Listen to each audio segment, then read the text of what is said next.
We'll call the regular meeting of the New Ulm Economic Development Authority for Tuesday, March 8, 2016, 8 a.m. to order. First item on the agenda is roll call.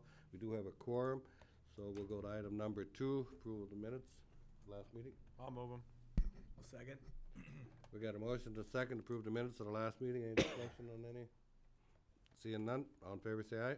Aye. Opposed, no. Motion carries. Item number 3, from the New Ulm Economic Development Corporation Coordinator regarding activities during the month of February 2016. You have anything to add, Brian, to it? We gotta have you say something first.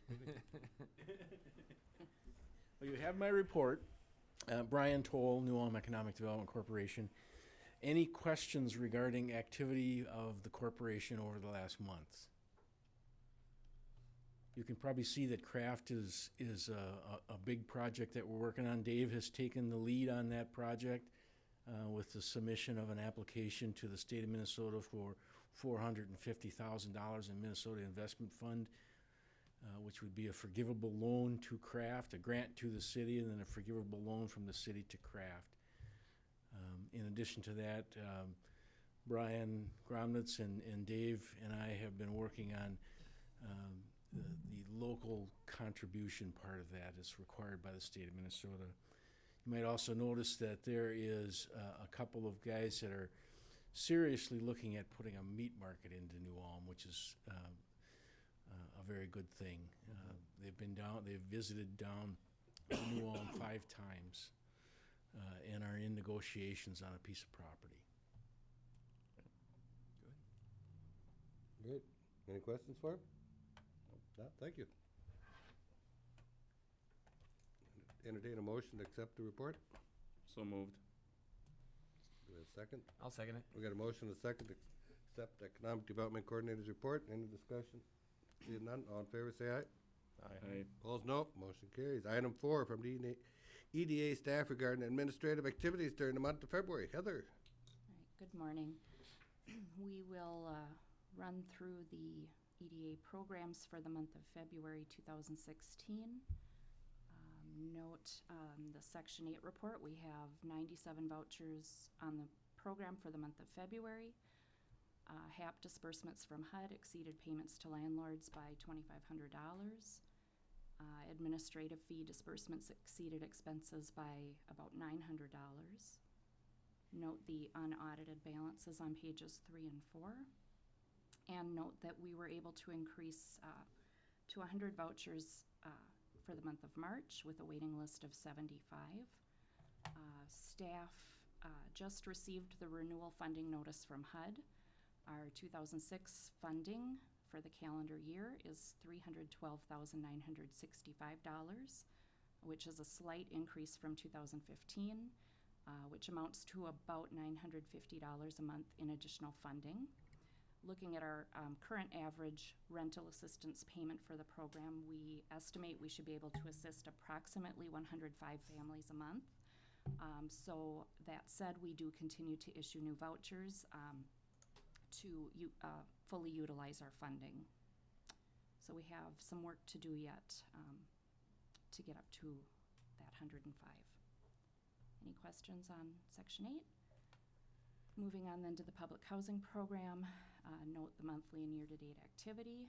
Revenues have exceeded expenditures by just over $11,000 so far this fiscal year. Broadway House is fully leased with 64 on the waiting list, and the family units are fully leased with 65 on the waiting list. Are those numbers down? They appear to be, weren't they in the 80s before, or no? No. No? Okay, maybe I'm just thinking a different No. number. Yeah, Garden Terrace used to be in the 80s. Oh, maybe Yeah, that's we've okay. never been that All right, high thank on you. public housing. Any questions on public housing? Moving on then to the EDA fund on page 10 of your report. Note the cash assets of $511,627.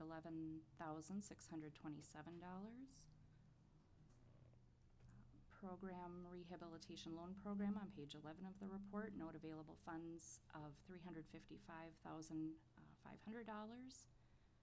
2 new applications were received during the month of February. I don't know if they've yet been approved. They're in the David. process. Have those applications been approved yet through the banks? Okay. Okay. So we'll report back on those next month. Moving on then to the rental property fund on page 12, cash assets of $68,460 there. And finishing off with the Garden Terrace report. Garden Terrace currently has 86 units leased with 56 on the waiting list. They currently have 2 vacancies. They had 1 turnover last month, and they have no move-out notices pending for April. And they still have that 1-bedroom handicap unit vacant that they're trying to get filled, so. Any questions? Anybody have any questions for Heather? So that waiting list, let's talk about that just for a second. How long a wait is that on average? You know, right now, I think the people on the waiting list have probably all been offered a unit, and they're not ready to move, but they want to stay on the list. So when she gets a vacancy, they've been advertising in the paper. So the wait, I would say, is short to get into Garden Terrace right now. Short meaning a couple months? Short meaning if they have a vacancy and someone wants it, they probably can move in. Okay, all right, good, thank you. I think what we've been seeing is that somebody likes the corner second floor apartment. Or they're waiting And for a they're- 2-bedroom den and they only have a few of those. Yeah, and so they're really picky about which one they want. Okay, And so they're on the list, and until one of those comes up, they're not even interested in anything else. okay. So the list is made up of There are a lot of variables. a lot of variables, Okay. yeah. There's some people who maybe still living in their house and going like, I think I'm healthy enough to go one more year. One more year, You know, one more winter. so a lot of reasons why they're not moving in. All right, And that's just true curious. of the public housing waiting list. That's true of any property waiting list. They want to be on the list. Well, and you've gone through annually, because when it was larger, I know there were some stagnant people that were on there that they've gone through and updated and tried to kind of, Yeah, so Go the waiting through it. list at one time was up in the 80s and 90s, and, you know, they do an annual waiting list purge. Yep. And then, you know, we've gotten the numbers down, whittled down, but like I say, I mean, 56 people on the waiting list, and none of them are really ready to move for one reason or another. So like I say, when they get a vacancy, they're looking for a renter. Another unique variable is the one where they're on 4 lists. You know, they're not real picky about where they want to go. And they got a name on 4 apartments, and it's kind of like, well, this one came up on that. That's not the apartment I want. And they're just hanging on. I know that that's in fact true because I've talked to 3 individuals that have stated that they're on 4 apartment lists, and so even that's, you know, not a true measure of the need, you know, in Right, the community.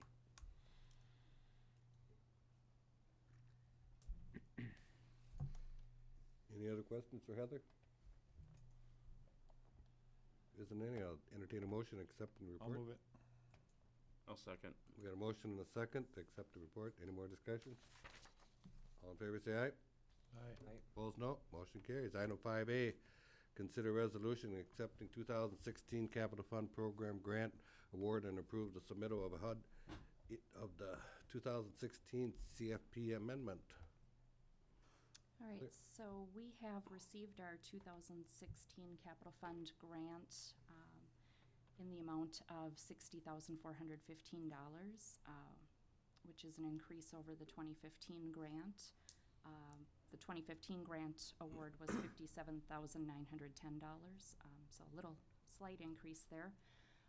The projects that we're looking at with this grant are the Broadway House roof replacement, which we've been tucking away grant money for a couple of years now because that's a bigger project. So a portion of this grant could be used for that if needed. We have saved the part of the 2011 grant, the entire 2012 grant, and we still have just under $49,000 of the 2015 grant still available. So in past grants, we have a total of just about $143,694 still available.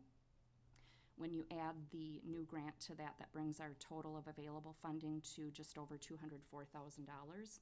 I don't expect the roof to cost that much. So looking forward to another future project we could use this funding for. Looking at painting and replacing flooring in the common areas at Broadway House. Looking at potentially doing that next year. It will be 15 years since that was done. It is starting to show quite a bit of wear, and so looking at that for next year. How long do the grant funds stay available? We have 2 years to obligate and Okay. enter into a contract, and another 2 years to spend it. Okay. So the 2011 and 2012 grants were actually transferred into our operating fund so that we didn't have to worry about those deadlines. We can spend the money whenever we decide to, and that, like I say, has been earmarked toward the roof project. The 2015 grant, the remaining funding would need to be obligated by July of 2017. When do we think the roof's gonna need to be replaced? Is that something we're looking at for this year, next year? We've been having Laraway Roofing come in the spring and fall to do minor repairs, and they've usually found about $1,000 worth of repairs each time, so we've been making those repairs. We did just have some roofs leak that needed to have an emergency repair done over the winter. You know, I'm expecting in the next year or two maybe to get the recommendation to go ahead and replace the roof. But as long as we can get by with the repairs, we've been going that route. So, Do the tenants have any input on what internal changes and stuff that they would like to see? they do. I actually met with them yesterday as part of the annual plan process and talked to them about the projects that we were looking at, and they were in agreement. They were happy to hear about the interior improvements we're looking at for next year. The only question they had is they wanted to know if we were going to keep the carpet in the hallways, which we do plan to do. They were worried we would maybe switch over to like a vinyl flooring. But I think it would create a lot of echo down the hallway, noise issues, so I don't think we'll do that. Okay, thank you. Any other questions for Heather? I'll offer the resolution, waive the reading. I'll second it. We got a motion and a second, off the resolution, waive reading. No more discussion. Finance Director. Heather, please call the roll. All right, Commissioner Gugesberg, Yes. Commissioner Schultz, Yes. Commissioner Schwartz, Yes. Commissioner Ship, Yes. Commissioner Wallers, Yes. and President Schmitz. Yes, motion carries. Item 5B, consider awarding public housing program property and liability insurance package bid. Heather? As we do every year, we solicited bids for the insurance for the public housing program. Consists of the 40 units at the Broadway House Apartments and the 10 scattered site family unit rental houses that we have in the city. 13 bids were solicited and 4 insurers responded. The bids came in kind of all over the board this year, as you can see. The specs that went out requested a $1,000 deductible, and only 2 of the 4 bidders responded with a bid for the $1,000 deductible. It turns out the State Farm policy that we've been with for many years now, on their apartment policy, they don't, or their apartment package, they no longer offer the $1,000 deductible. So their bid was with a $5,000 deductible. The other bidder was the Firth Miley Insurance Agency on behalf of the League of Minnesota Cities. They require a $10,000 deductible. All of the rest of the city properties are with the League of Minnesota Cities, and so the $10,000 deductible is citywide, and we would be included in that. So if we had damage to our property, we would pay a portion of the deductible based on our portion of the claim. That said, if the damage is only at our property, the entire deductible would be ours. So keep that in mind. So just going through the overview, a couple things to point out. The HAI group gave us bids with the $1,000 deductible that we requested.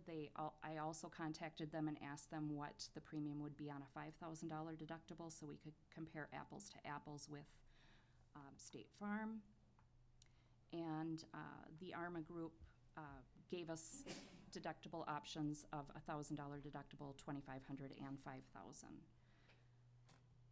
So I just put all of the information on here for discussion, and ultimately it will be the board's decision what you decide to do. Another item I wanted to point out is that the League of Minnesota Cities does pay an annual dividend to their policyholders, and the city receives a dividend every year, and according to the treasurer's office, the EDA annual dividend is estimated, you know, at potentially $4,000 to $6,000 based on past dividends received by the city. So that would be applied to offset what we're paying in our premium, but it is an unknown. It's an estimate.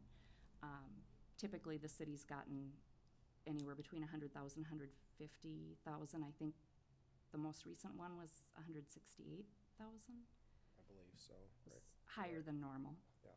And that's based on their claims history for previous years, so, like I say, it's an unknown, but something to consider. So, I'll open it up for discussion and What's questions. your recommendation when you're working with this? You know, we've been with State Farm for many years. We have a good relationship with them, and I would be fine with staying with them. I would be fine with switching over to the League of Minnesota Cities and going on with all the other city buildings. I don't have any working relationship with the other two bidders, but they are here for consideration. You know, we certainly could switch and try someone new. So in looking the apples comparison, State Farm and League of Minnesota Cities, the $12,750 under the League of Minnesota Cities, that's only for 9 months worth of coverage. Yes. Am I looking at that correctly? They go on a calendar year, so they would add us on to the current city plan and prorate us from April 1st to the end of the year. The annual cost, if we had started January 1st, would be $17,000. Okay. So I think we need to look at the annual premium. Just note that if we do go with them, the prorated for the rest of this year would be the $12,750. But comparing to the annual premium, we should be looking at the $17,000. What kind of a loss history do we have? I mean, do we normally meet our deductible, or is it? In the last 10 years or so, we had one hail claim in 2010 where there was a lot of damage in the city. So State Farm handled that claim for us, and we paid the $1,000 deductible at that time. Otherwise, it's just been minor medical, that's just been paid under our medical portion of our insurance, and there's no deductible on that, our liability. I guess I like the State Farm one myself. Simple reason, when you look at the $1,000 compared to the other $1,000 deductible, it's considerable savings. They're talking to 5,000, but They I have mean, the it's cheapest 4,000, premium. 4,000, yeah. I mean, they're the least expensive at the $5,000 deductible. Mm-hmm. Right. Only If others- we don't have a claim, you know, we come out ahead. If we have a claim and pay the $5,000 deductible, you know, then, But our history has been good, right? right. We have a good relationship. The agents always handle our claims. Mm-hmm. I mean, that's the most important thing is if you do have a claim, that it's handled properly. Quickly and, yeah. Mm-hmm. I think when I go out for bids next year, I'll probably just, I think it might be time to ask for a $5,000 deductible. It seems like the $1,000 deductible, we have over $5 million in property value. It looks like it may be becoming obsolete. That's a low deductible based on Mhm. overall value. Right.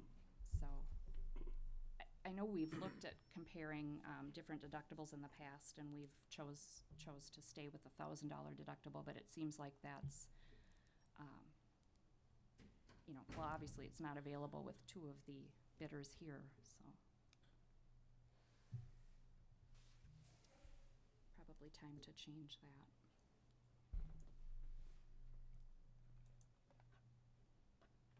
If we've had good success with them, I guess it's up to the rest of the board, but I'm fine with it. I would, I'd make a motion, we, stay with, or go with the State Farm Insurance, bid on the $5,000 deductible. I'll second. we got a motion and a second to accept State Farm's bid. Any more discussion? Seeing none, all in favor say aye. Aye. Opposed, no. Motion carries. Item 5C, consider motion authorizing payment of the public housing program claims. Everything's pretty well in order. Nothing jumps out at us, right, Heather? I don't think so. Routine maintenance items. I'll move them. Second. Got a motion and a second. Any more discussion? Seeing none, all in favor say aye. Aye. Opposed, no. Motion carries. Item 6A, receive draft of annual plan of fiscal year 2016. Heather. All right, so for several years now, HUD has required public housing agencies to come out with a plan starting in the year 2000. We have the 5-year plan and the annual plan. Attached is the draft of the annual plan, which is the second year of the current 5-year plan. Just note the goals and objectives that we've met in the last year. Continue to develop the Milford Heights First Edition Affordable Housing Project by approving construction of another spec house. This will be the 12th spec house built by the EDA to date. That's the one we just accepted bids last month. It'll start construction very soon, I would imagine.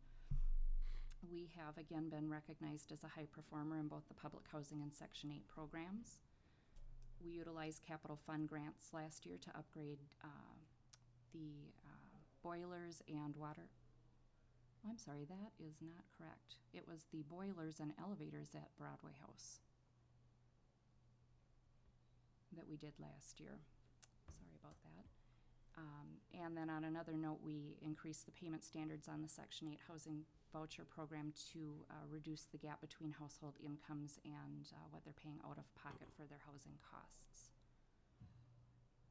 And the plan template is attached for your review. No major policy changes in the last year to note. Okay. Questions? Anybody have any questions? The annual plan, and I don't know if this is, it says 3 of 5. We're missing pages 4 and 5. 4 and 5 are the instructions Okay, I on was how to wondering if fill that it was just out. something. All right, thank you. Entertain the motion receiving the draft. I'll make the motion receiving the draft of the annual plan for fiscal year 2016. Second. We have a motion and a second. Any more discussion? Seeing none, all in favor say aye. Aye. Opposed, no. Motion carries. Item 7A, receive a report from Loan Program Subcommittee on a recommendation changes to the Commercial Property Rehabilitation Loan Program.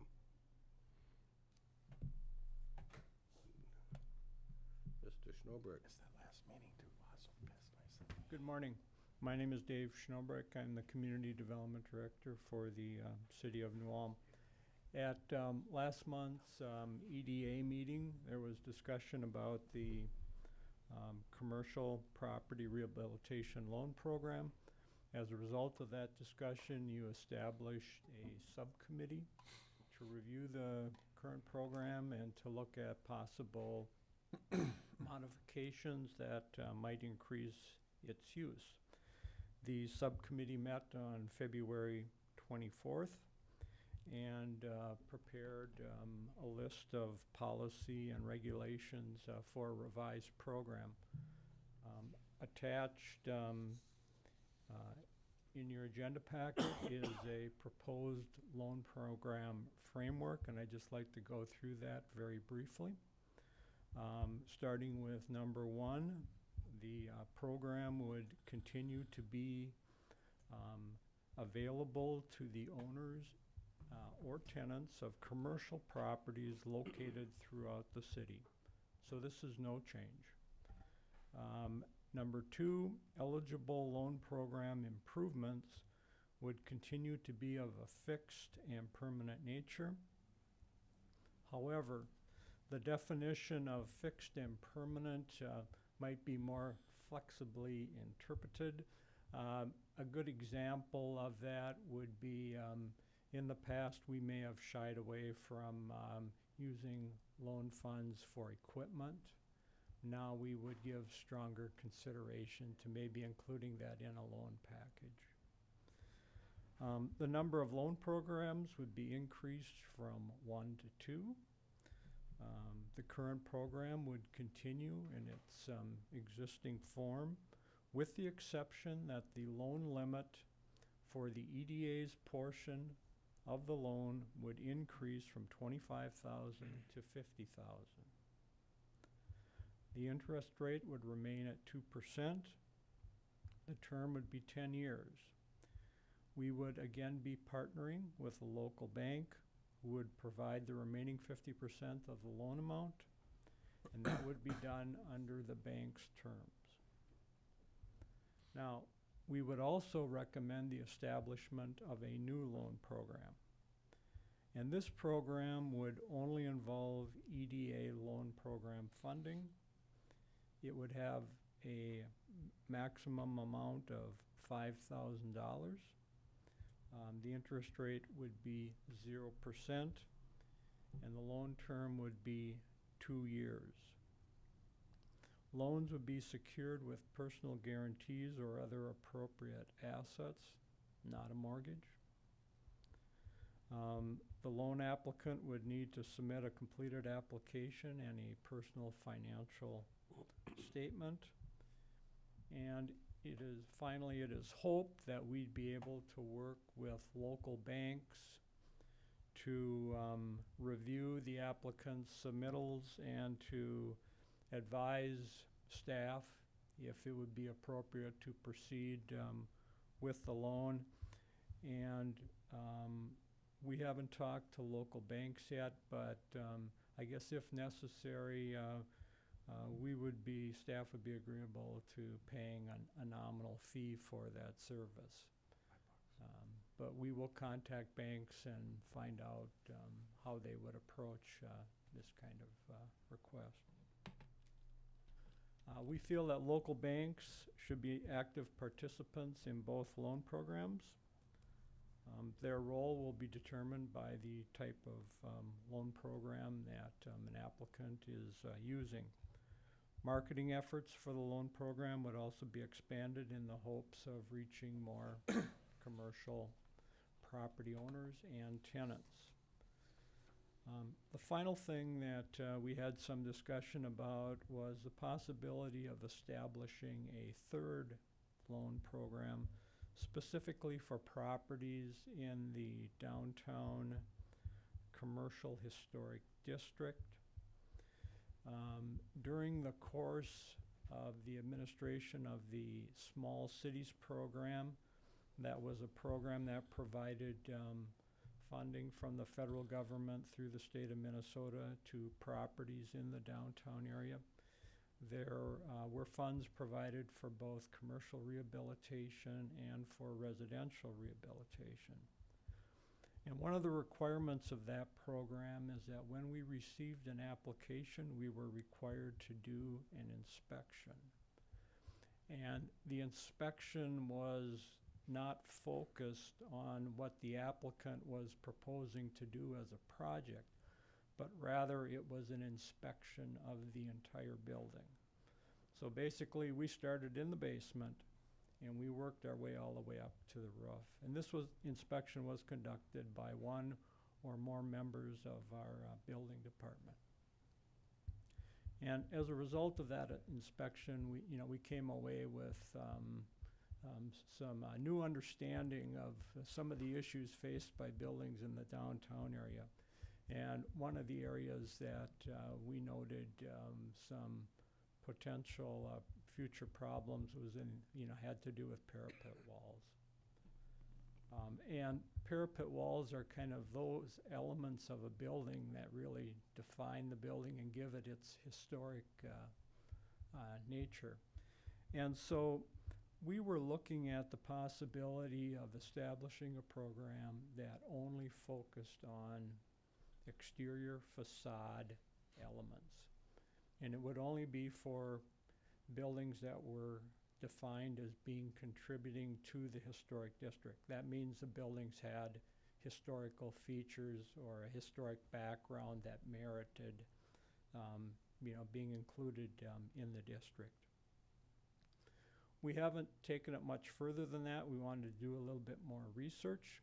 The possibility exists that we could do something using a forgivable loan type of approach, where if you continue ownership of the building for a 5 or a 10-year time period, that no repayment would be required.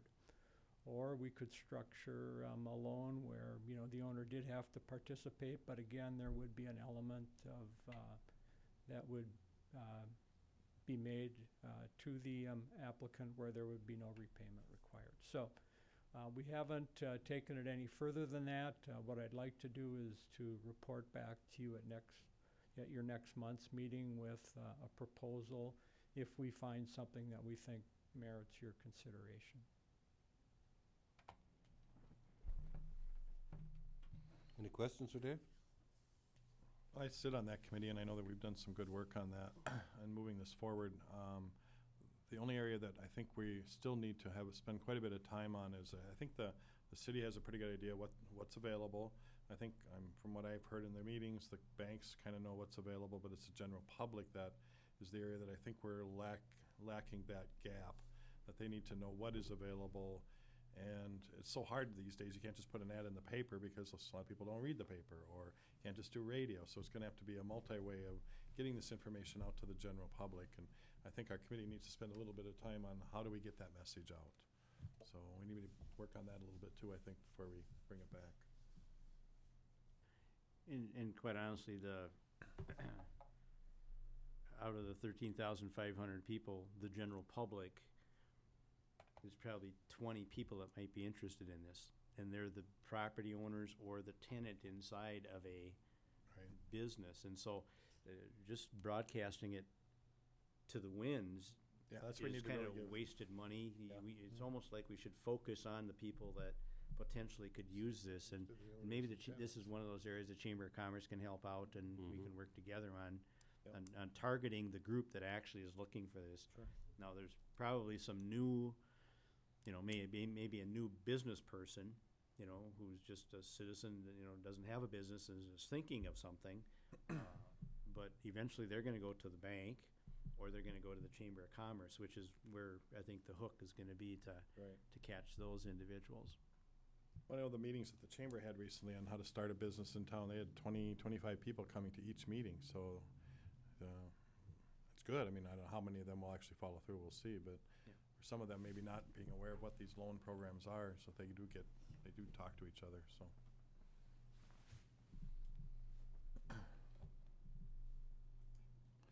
And I think just for background, one of the reason you might have seen, in a prior presentation, there was, like 5 or 6 different kind of loan programs out there. But, we kind of sat and I think discussed the issue of a loan program for awnings, a loan program for doorknobs, a loan program for windows, a loan program, let's just use the loan programs and let them be flexible in their use, which then simplifies things on our end. So that's how we came up with the two, one for small projects and one for the bigger projects. I'll move to accept the report. I'll second it. We got a motion and a second to accept the report. Any more discussion? Seeing none, all in favor say aye. Aye. Opposed, no. Motion carries. Thank you, Dave. With no more business, adjourn. Cool.